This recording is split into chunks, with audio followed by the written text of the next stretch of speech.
Se você é Empresários em Destaque.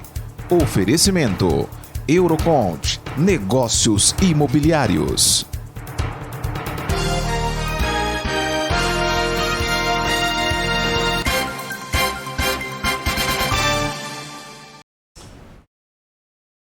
Olá, seja muito bem-vindo ao programa Empresários em Destaque, um programa produzido pela Rádio Brasil, pelo portal SB Notícias e pela TV SB Notícias.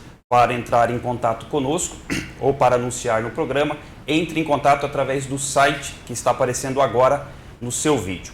O programa Empresários em Destaque desta terça-feira traz como entrevistado o médico e vereador José Antônio Ferreira. Hoje nós estamos com uma edição especial para continuar discutindo o coronavírus. Semana passada nós trouxemos uma biomédica e nós continuaremos a conversar sobre o assunto. Antes de iniciarmos essa nossa entrevista, quero esclarecer que a distância estabelecida entre mim e o convidado está devidamente adequada e todos os cuidados foram pré-estabelecidos antes de entrarmos no estúdio. Então, eu quero já agradecer a presença do Dr. Antônio Ferreira, desejando uma boa-vinda, que o senhor seja muito bem-vindo ao programa Empresários em Destaque. Obrigado pelo convite. Espero aqui dar algumas informações sobre essa doença Covid-19 provocada pelo coronavírus, né? E que muito temeroso, não só no Brasil, em praticamente todos os países do mundo. Doutor, eu queria começar assim a nossa conversa, antes de nós entrarmos nos números propriamente dito, eu queria saber do senhor que é médico e que trabalha. O senhor acredita que houve um resgate da valorização da prática científica com a presença desse problema que hoje assola o mundo, essa pandemia que realmente assusta todos os povos do planeta? Eu acredito que sim. Acredito que vários países, né, não estavam preparados nessa pandemia e também houve um resgate, né, não só do pessoal da saúde pública, como também do chamamento da população em participar, em ser líder nesse combate contra o coronavírus. Né? E quais os benefícios diretos desse resgate, dessa valorização, especialmente para os profissionais da saúde pública? Os benefícios têm acho que toda a população daqui para diante terá mais cuidados, né, em relação à higiene, em relação ao contato com outras pessoas, também respeitando o direito de outras pessoas que estão perto de si. Isso é fundamental, não só para nós profissionais, como também a população interagindo, entendendo a doença que pode vir a adquirir. Eu quero dizer que essa entrevista ela está sendo transmitida ao vivo, então eu gostaria muito que você que nos assiste, gostaria de pedir para que você compartilhe essa informação para que esse conteúdo possa chegar para o maior número possível de pessoas. E se você também que nos acompanha desejar enviar uma pergunta para o doutor enquanto estivermos no ar, fique absolutamente à vontade. Eu queria aqui, doutor, falar um pouco dos números, né, do coronavírus que hoje realmente assusta, especialmente hoje assusta o nosso país, o Brasil. Nós temos hoje no Brasil, números atualizados agora pela manhã, 4.695 infectados com 168 mortos, sendo 113 em São Paulo.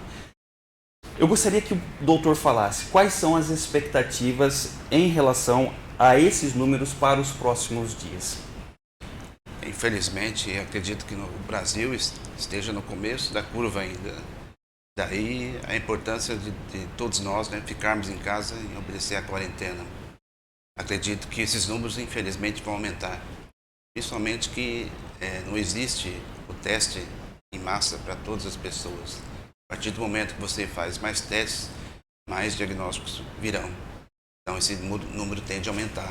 Agora, sobre a letalidade, que chega mais ou menos em 2%, e as pessoas, eu vejo falar que outras doenças matam mais, mas a gente não pode deixar de falar que a letalidade não é mensurável ainda, porque muitos casos, né, não houve o desfecho. Nós sabemos do número de óbitos, nós sabemos do número de contaminados, mas não sabemos das outras pessoas qual o desfecho. Se vão ser curadas, né, ou se vão ter que depender de uma hospitalização. Então não tem como ainda a gente mensurar o número exato da letalidade dessa doença. E a expectativa é que nós continuemos com o isolamento social, no sentido de que essa curva não seja tão aguda e também não entre em colapso o nosso sistema de saúde. Isso é fundamental. Até porque a única arma nossa é a prevenção. Nós, infelizmente, não existe um tratamento específico, nem uma vacina, né? Recebemos ontem a carta notícia que a Johnson & Johnson fez uma vacina e já começaram os testes, né, dessa vacina, mas vai demorar para chegar para todo mundo. Então, o importante agora é o isolamento social, sem dúvida alguma. Doutor, do ponto de vista do sistema de saúde, é muito favorável o número de testes, mesmo que eles, em termos de gráfico, possa de alguma forma assustar a população? Veja bem, eu acredito sim que o número de testes, quanto mais feito em todas as pessoas, pode assustar a população, mas também mostra mais a realidade, né? Nós temos países como a Alemanha, que fez teste em massa, a Coreia do Sul. A Alemanha, por exemplo, você pode ver que o número de mortes, o número de óbitos é bem menor em relação a outros países da Europa. Então, eu acredito que é fundamental o teste em massa, mas o Brasil, infelizmente, não tem condições, né, de ter testes para fazer em toda a população. São praticamente 210 milhões de habitantes, então fica difícil fazer em toda a população. Estão sendo realizados, mas em pessoas que em estado grave, para confirmar mesmo a doença e continuar o tratamento dos sintomas do serviço. Doutor, eu quero aprofundar uma questão que o senhor acaba de colocar. O fato do Brasil ser um país praticamente continental e com mais de 200 milhões de habitantes, esses dados agora, nessa condição, jogam contra a situação da prevenção do coronavírus? Jogam contra porque, apesar nós temos que ver que a próxima estação é o inverno, e é onde você já tem que a propagação desse vírus é muito larga. Então, a própria estação do inverno propicia isso. Só que aumenta o número de casos respiratórios nas pessoas, então que aumenta o número de pessoas que vão aos pronto-socorros, né, com quadros respiratórios. Imagine com a propagação do coronavírus, né? Fica muito difícil. Por isso, meu ponto de vista, assim, pessimista, acredito que vai aumentar e muito o número de pessoas infectadas. Não tem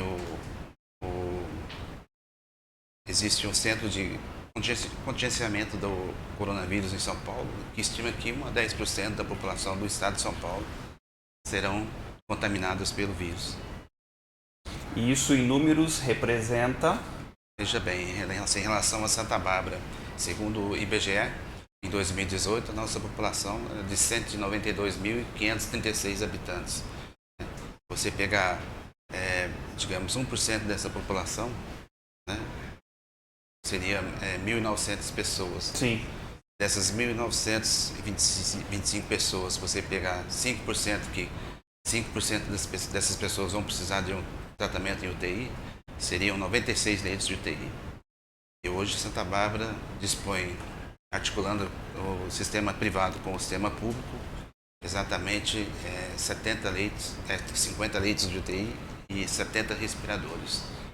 Daí, mais uma vez, torna a repetir a importância do isolamento social, de ficar em casa, para a gente que não chegar nesse número de precisar de 96 leitos de UTI em Santa Bárbara do Oeste. Inclusive eu quero falar sobre os números de Santa Bárbara, porém antes eu quero aqui trazer uma pergunta da Cristiane da Silva, que entrou em contato conosco. Ela diz o seguinte: boa tarde, doutor José Antônio, gostaria de saber quais os riscos que correm os profissionais que trabalham no setor do velório e do cemitério. Veja bem, existem riscos, todos devem trabalhar com EPI, porque o que eu sei de informações por artigos é que o cadáver, né, da pessoa que faleceu com o coronavírus, ele pode ficar o vírus nele, transmitir esse vírus até 48 horas. Então é fundamental que funcionários do cemitério tenham EPI, é fundamental que funcionários da saúde tenham EPI, principalmente porque se você tem a contaminação desses funcionários, a tendência é diminuir o número desses funcionários na saúde para atender as pessoas, né? Então você acaba dificultando não só a ação dessa pessoa ter a doença, mas também o número de atendimento de pessoas que vão estar atendendo as pessoas diminui. Também dos cemitérios, que é um serviço essencial, é fundamental que essas pessoas tenham o EPI, que é o equipamento de proteção individual. Maravilha. Eu quero aqui falar um pouco sobre os números de Santa Bárbara, né? São 44 casos suspeitos e 3 mortes suspeitas. Como é que o doutor avalia esses números para a cidade dentro do seu número de habitantes? Então, você vê que é um número que vem aumentando, aquilo que eu falo, nós estamos no começo da curva, não só no país, mas na nossa cidade também. Eu acredito que esse número tende a aumentar. Como eu te falei, se você pegar 1% da população barbarense, seriam 1.925 habitantes. 44 está muito pouco ainda, está no começo da curva. Sim. Infelizmente, a tendência é subir, mas o que a gente poder ser líder nesse combate ao coronavírus, ou seja, fazendo isolamento social, isso é fundamental. Doutor, quando você... a gente tem que discutir uma questão aqui. Também acredito que o isolamento social realmente é o caminho nesse momento. Porém, a gente vê a gente vê que muita gente, inclusive nas próprias redes sociais, elas reclamam desse isolamento que realmente incomoda, né? O ser humano ele foi feito para a convivência, para o relacionamento.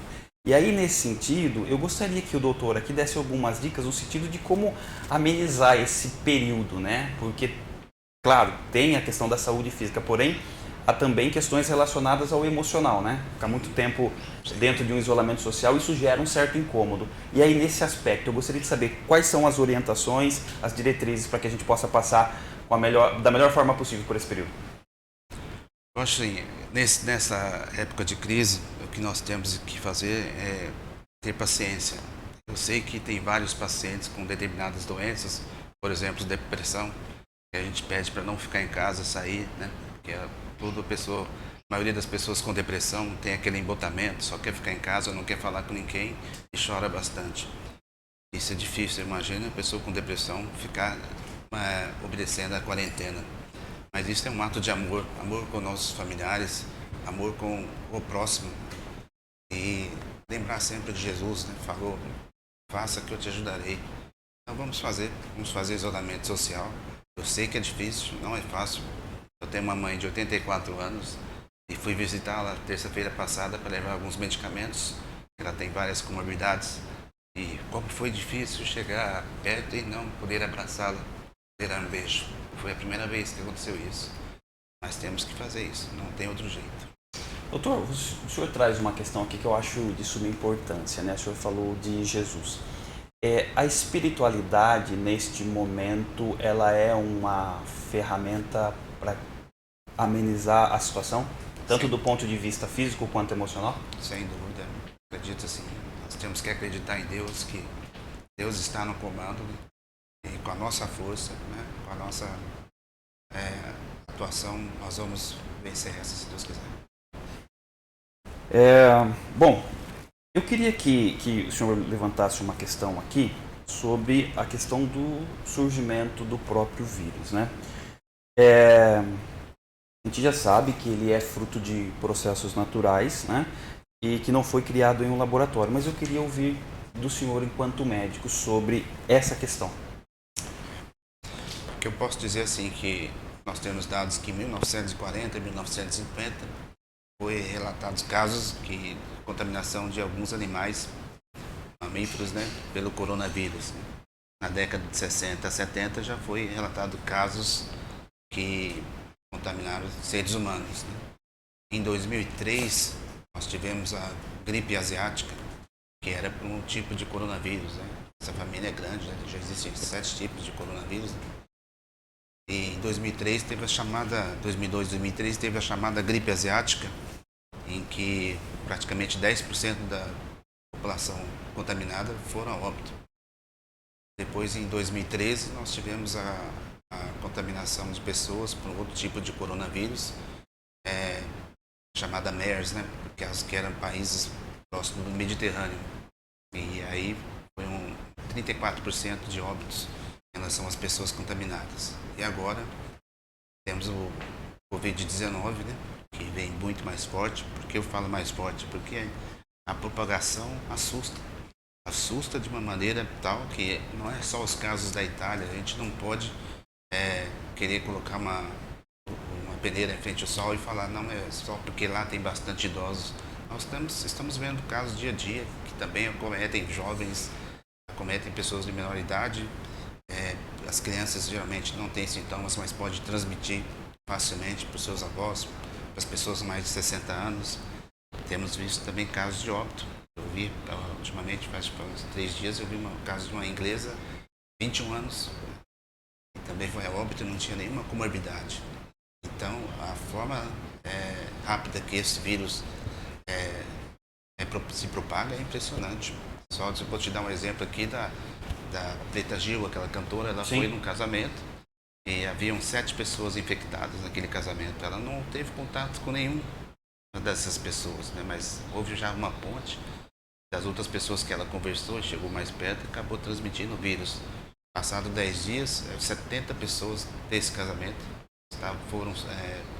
estavam com exame positivo. 70, então você vê, um casamento já contaminou 70 pessoas. Você imagine em locais que tem aglomeração, em locais que você não faça o isolamento social, né? A chance disso aí alastrar é muito maior. Então, é difícil. Eu queria depois conversar um pouquinho também sobre a questão da mutação do vírus, né? Porém, antes, doutor, está chegando aqui uma pergunta do Márcio Braz. Ele diz assim, trabalho em Americana e vou de bicicleta. Todos os dias preciso usar máscara? Pergunta o Márcio Braz. Então, Márcio, no começo, você vê como é que muda os pareceres em relação a essa doença Covid-19. No começo, não sei se você viu o Drauzio Varela falando que era apenas uma gripezinha, muita gente ia passar um quadro gripal. Depois, em março, ele já mudou o tom de falar, porque muda, a gente sabe muito pouco sobre essa doença.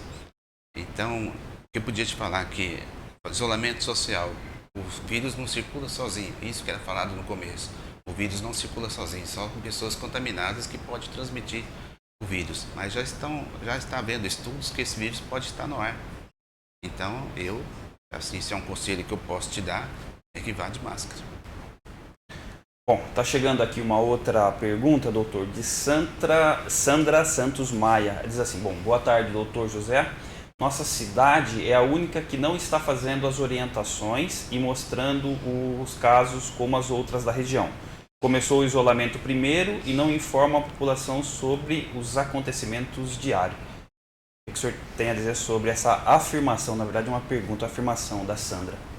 Então, eu posso te dizer assim, Sandra, que no grupo de médicos da Secretaria de Saúde de Santa Bárbara do Oeste, existe essa comunicação. É falado todo o número de casos suspeitos, né?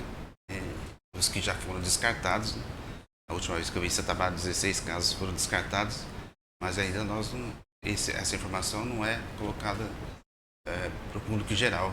Eu acredito que não, que é um direito da população saber o número real que tem na nossa cidade. Se nós sabemos no país, se nós sabemos no estado de São Paulo, por que não saber em Santa Bárbara? Mas aí é uma colocação do executivo. Por mais que o vereador da cidade tente a forçar que essa informação saia, tem que vir do executivo.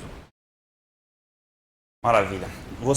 Nós iremos agora para um rápido intervalo. Na sequência, a gente volta com a entrevista com o Dr. José Antônio Ferreira. Até já.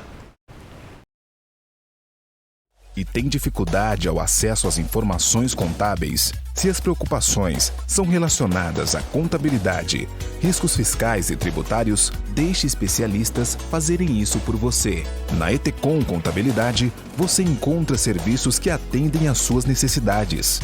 Em um mercado cada vez mais competitivo, o empresário precisa de tempo para pensar o seu negócio, buscar novos mercados e fidelizar clientes.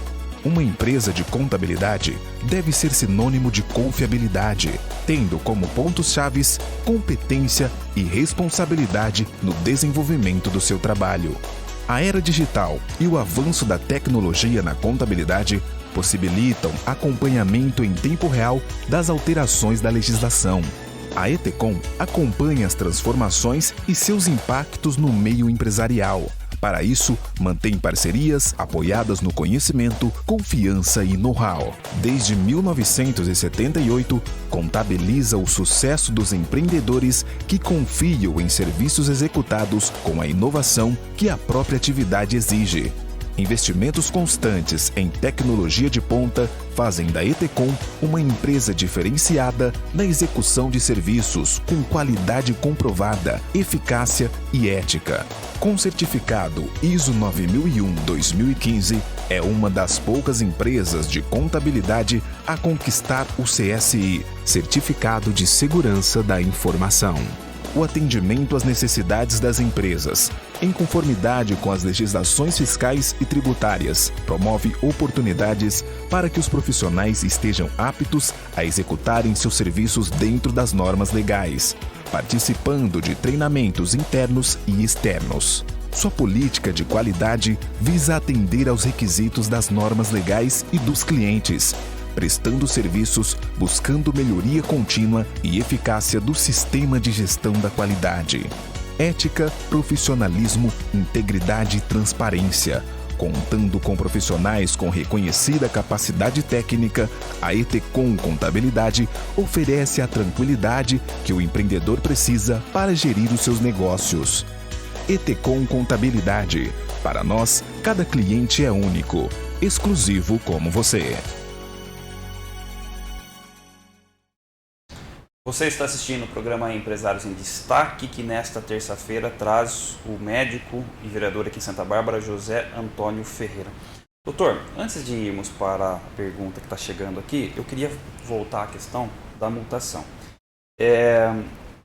O vírus, o Covid-19, ele foi aí descoberto no dia 31 de dezembro do ano passado. Primeira questão que eu gostaria de saber é sobre a sua mutação.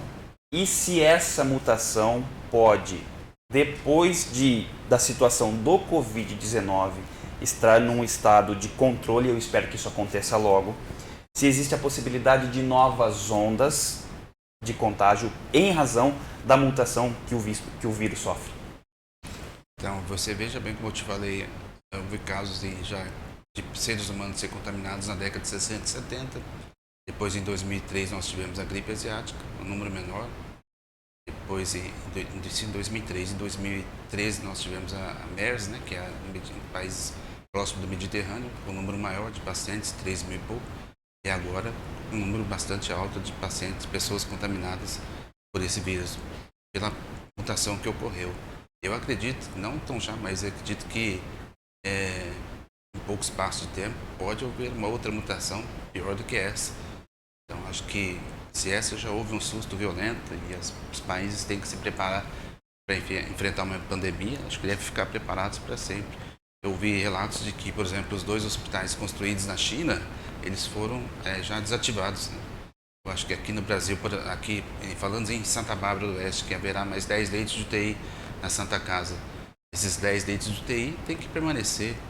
Se a Organização Mundial de Saúde determina que tenha no mínimo um leito de UTI para cada 10 mil habitantes, Santa Bárbara necessita que tenha pelo menos um leito de UTI para cada 10 mil habitantes.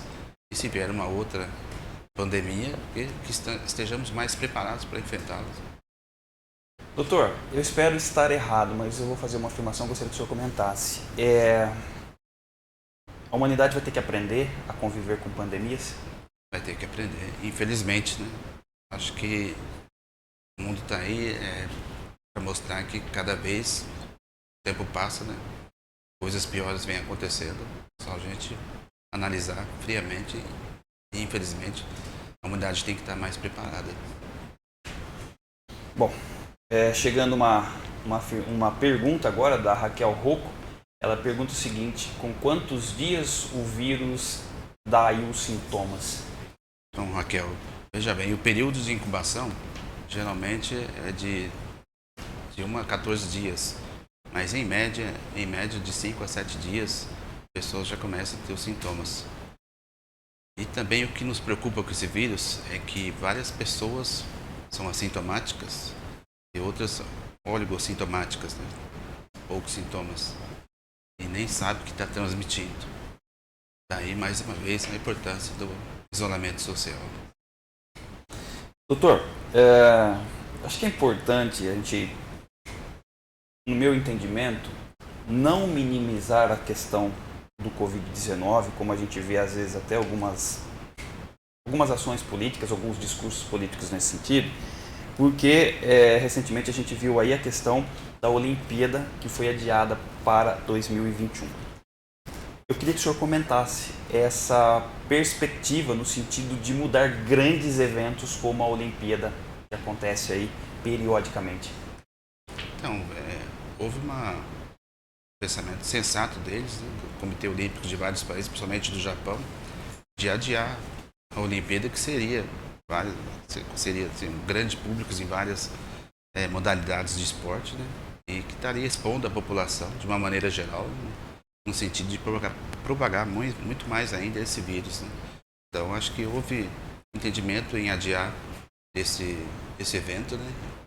E acredito também que a eleição, embora na Constituição não é permitido, mas acredito que a eleição municipal também haverá um adiamento. Né? E isso, para mim, é colocado em quinto plano. Acho que para todos nós, não só eu que sou médico, mas como para você e toda Sim. a população, o que importa agora são as vidas das pessoas. Quanto menor número de pessoas ir a óbito, melhor. Se pudesse ser zero. Eu até assisti um domingo à noite, eu não me lembro, um canal de televisão em que uma pessoa, se não me engano, dos Estados Unidos, foi entrevistada. Você acha do número de óbitos? Né? Aí ele falou de 18 mil no mundo inteiro. Eu acho muito um vírus fazer tudo isso. Quantos você acha que poderia matar um vírus desse? Ah, das pessoas idosas, tudo no máximo 70.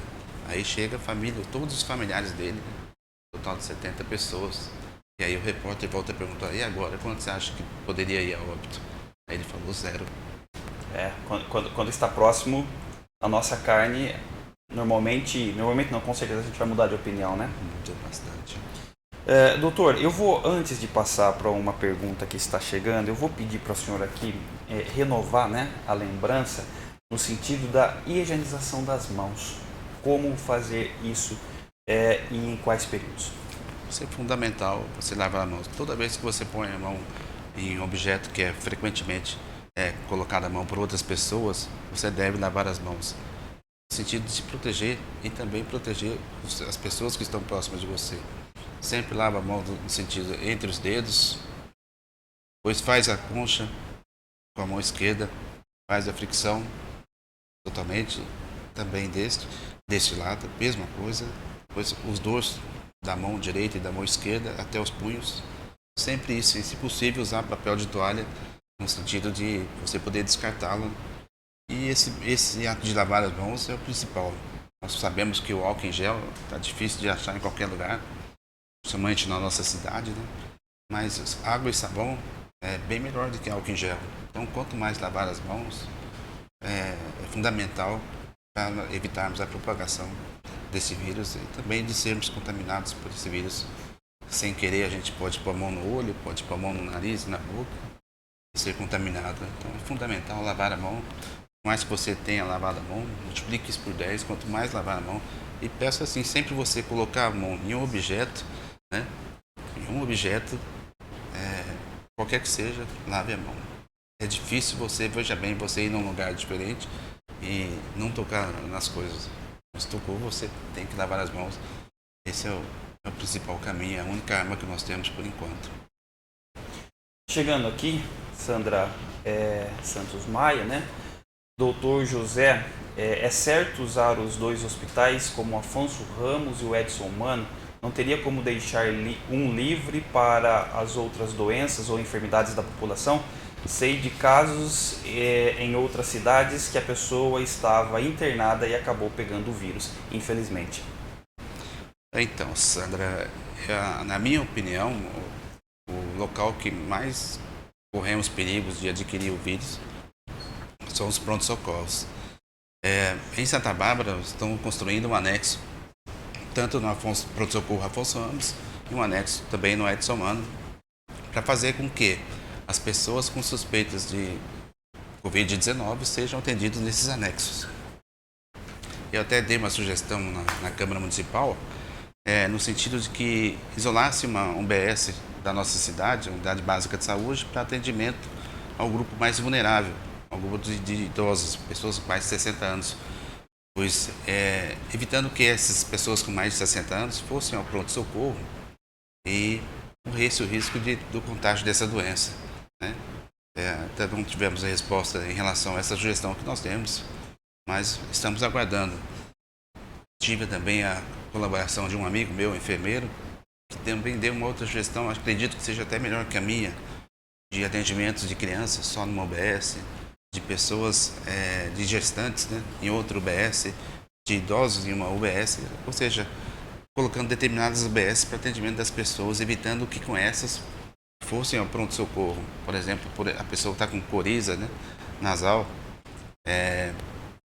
vai à UBS, ou então fica em casa que você tendo coriza vai passar, é um quadro gripal apenas, ou um resfriado, e vai passar. Se você tiver, por exemplo, coriza, tosse, também fique em alerta em casa. Se você tiver coriza, tosse e febre, procure uma UBS. Agora, se você, além desses sintomas, coriza, tosse, febre, você tem falta de ar, dificuldade para respirar, você deve ir ao pronto-socorro. É claro que existem patologias, sintomas que você não pode ir na UBS, você tem que ir no pronto-socorro. Caso de urgência e emergência. Se eu estou com uma dor torácica em aperto, né, pode ser um infarto, eu não posso ir numa UBS, aí eu vou no pronto-socorro. Se eu sou diabético, né, e faço um destro em casa, tá, mais de 400, né, eu posso ter o risco de entrar numa cetoacidose diabética. E quem entra em cetoacidose geralmente vai para a UTI. Então eu tenho que ir no pronto-socorro quando ocorre isso. Mas doenças, como tem visto várias pessoas no pronto-socorro, vai para um quadro assim, de lombalgia, uma dor crônica lombar, que é você tomar um anti-inflamatório, lembrar o que você tomou na última vez e não ir no pronto-socorro, que lá você corre o risco de ser contaminado com o vírus. Mas o importante é a ação que o prefeito aqui tomou, acredita, que foi colocar um anexo no pronto-socorro e um anexo tanto no Afonso Ramos quanto no Edson Mano, para fazer com que os pacientes suspeitos de Covid-19 sejam atendidos aí. Maravilha. Dr. José Antônio Ferreira, eu quero agradecer aqui a sua presença, as informações compartilhadas aqui com os nossos telespectadores e com os ouvintes depois da Rádio Brasil, que vão receber na íntegra esse conteúdo. Obrigado mais uma vez pela presença. Obrigado você pelo convite. Estamos aí à disposição no que puder ajudar a população barbarense. Maravilha. Obrigado mesmo, viu? Obrigado mesmo.